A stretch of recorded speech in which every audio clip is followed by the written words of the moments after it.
तो चलिए सीधे शुरू करते हैं हमारा आज का ये एक्सप्लेनर। एक ऐसी अद्भुत यात्रा पर चलते हैं जहां हम बिल्कुल शुरुआत से यानी इस पूरे ब्रह्मांड के जन्म से लेकर आज के आधुनिक अंतरिक्ष मिशन तक को करीब से समझेंगे। ये सफर सच में बेहद रोमांचक होने वाला है। और इस सफर का हमारा फ्लाइट प्लान कुछ इस तरह रहेगा। सबसे पहले ब्रह्मांड का विस्तार, फिर हमारे सौरमंडल का केंद्र, उसके बाद आंतरिक स्थलीय ग्रह, फिर बाहरी गैसीय ग्रह, क्षुद्र ग्रह, धूमकेतु और उल्का, और आखिर में कुछ हालिया अंतरिक्ष मिशन। तो चलिए पहले हिस्से से शुरुआत करते हैं, ब्रह्मांड का विस्तार। इस विशाल आकार को समझने के लिए बिल्कुल शुरुआत से शुरू करना होगा। 1927 में जॉर्ज लेमेट्रे ने एक सिद्धांत दिया था जिसे बिग बैंग कहा जाता है। उसके अनुसार लगभग 13.8 अरब साल पहले ये पूरा ब्रह्मांड सिर्फ एक अत्यंत सघन बिंदु यानी एक छोटे से पॉइंट तक सीमित था। वहीं से इसका विस्तार शुरू हुआ और तब से ये लगातार बाहर की ओर फैल रहा है। इसी महाविस्फोट का ही तो नतीजा है कि हमारी आकाशगंगा यानी मिल्की वे और हमारी सबसे करीबी पड़ोसी आकाशगंगा एंड्रोमेडा अस्तित्व में आईं। ब्रह्मांड की उत्पत्ति और हमारे अपने सौरमंडल के बनने के बीच के वक्त का फासला देखना बड़ा दिलचस्प है। कहाँ 13.8 अरब साल पहले का वो बिग बैंग और कहाँ लगभग 4.8 अरब साल पहले का वक्त। निबुला परिकल्पना कहती है कि गैस और धूल का एक बड़ा सा बादल था जो सिकुड़ने लगा और एक घूमती हुई डिस्क में बदल गया। बस वहीं से हमारे इस सौरमंडल ने आकार लेना शुरू किया था। अब आते हैं दूसरे हिस्से पर, हमारे सौरमंडल का केंद्र। हम सब जानते हैं कि कोpernicus के सूर्य केंद्रित सिद्धांत ने यह साफ कर दिया था कि सूर्य हमारे सौरमंडल के बिल्कुल बीचों बीच है। लेकिन यहाँ आकाशीय पिंडों को दो वर्गों में समझना बहुत जरूरी है। पहले होते हैं दीप्त यानी प्रकाशमान पिंड जैसे सूर्य और तारे जो अपना खुद का प्रकाश उत्सर्जित करते हैं, और दूसरे होते हैं अदीप्त पिंड जैसे ग्रह, चंद्रमा और धूमकेतु। इनका अपना कोई प्रकाश नहीं होता, ये तो पूरी तरह से सूर्य की रोशनी पर ही निर्भर करते हैं। और अब जो आंकड़ा है ना, वो वाकई हैरान करने वाला है। सूर्य इतना विशाल है कि ये अकेले ही हमारे सौरमंडल के कुल द्रव्यमान का यानी टोटल मास का 99.86% हिस्सा कवर कर लेता है, यानी बाकी सब कुछ मिलाकर भी 1% नहीं है। और इसके केंद्र का तापमान वो लगभग 15.5 मिलियन केल्विन तक पहुंच जाता है। ये बिल्कुल ऊर्जा के एक असीमित स्रोत जैसा है। अब इस विशाल केंद्र के आसपास की जो असीम दूरियां हैं उन्हें नापना आसान तो नहीं है। इसीलिए हम प्रकाश वर्ष या लाइट ईयर का इस्तेमाल करते हैं।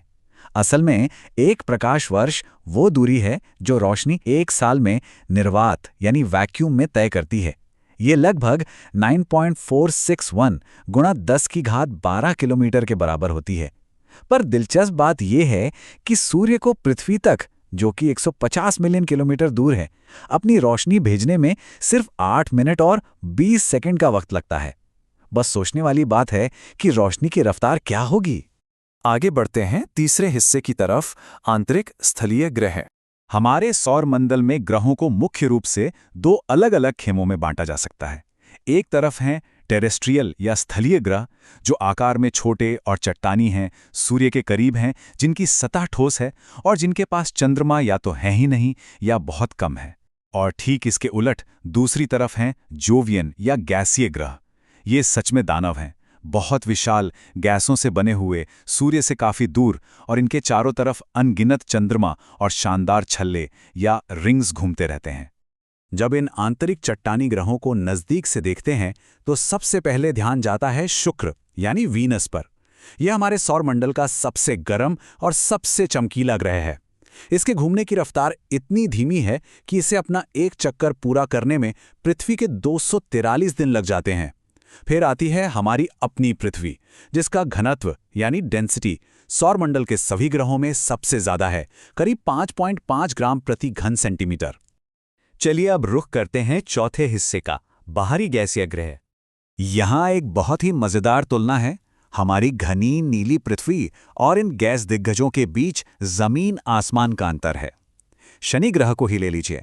इसका घनत्व इतना कम है, सिर्फ 0.69 ग्राम प्रति घन सेंटीमीटर, कि अगर ब्रह्मांड में पानी का कोई इतना बड़ा टब मिल जाए जिसमें शनि ग्रह फिट हो सके तो ये ग्रह डूबेगा नहीं बल्कि उस पानी के ऊपर तैरने लगेगा। है ना अजीब? ये जोवियन गैस दानव वाकई किसी हैरतअंगेज आंकड़ों के खजाने से कम नहीं है। सबसे पहले तो बृहस्पति यानी जुपिटर, जो सबसे बड़ा ग्रह है। इसके अकेले के पास 95 चंद्रमाओं की एक पूरी फौज है, और वहां ग्रेट रेड स्पॉट नाम का एक विशाल और भयानक तूफान सदियों से चल रहा है। उसके बाद शनि, जिसके 274 चंद्रमा हैं और जिसके मशहूर छल्लों की खोज साल 1655 में हुई थी। और फिर अरुण ग्रह यानी यूरेनस।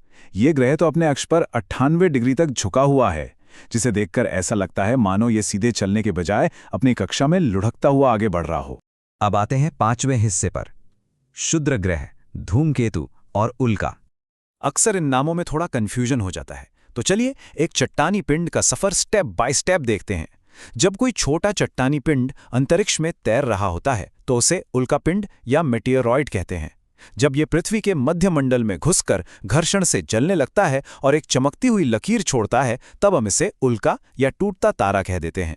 और अगर ये पूरी तरह ना जले और बचा हुआ टुकड़ा सीधे जमीन से आ टकराए तो इसे उल्कापातित या मेटियोरॉइड कहा जाता है। असल में एक आग के गोले की तरह गिरती हुई उल्का और अंतरिक्ष में शांति से घूमते हुए ठंडे चट्टानी क्षुद्र ग्रह यानी एस्टेरॉयड के बीच बहुत बड़ा फर्क है। क्षुद्र ग्रह ज्यादातर धातु और चट्टानों से बने होते हैं जो आग नहीं पकड़ते, बस शांति से सूर्य का चक्कर लगाते रहते हैं। इनके अलावा हमारे सौरमंडल में अमोनिया, मीथेन, बर्फ और धूल से बने बर्फीले मुसाफिर भी हैं, जिन्हें धूमकेतु या कॉमेट कहते हैं। सबसे मशहूर उदाहरण हेली धूमकेतु का है, जो हर 76 साल में एक बार नजर आता है, और अब अगली बार ये साल 2061 में दिखाई देगा। इसके अलावा प्लूटो, सेरेस और माके जैसे बौने ग्रह भी हैं। ये बहुत दूर कुइपर बेल्ट और ऊट क्लाउड के रहस्यमयी अंधेरे इलाकों में छिपे बैठे हैं। और अब आखिर में छठे हिस्से का रुख करते हैं, हालिया अंतरिक्ष मिशन। आज का वक्त सच में बेहतरीन है। मानवता आज अंतरिक्ष को समझने में कितनी तेजी से आगे बढ़ रही है, और भारत ने इसमें कमाल की उपलब्धियां हासिल की हैं।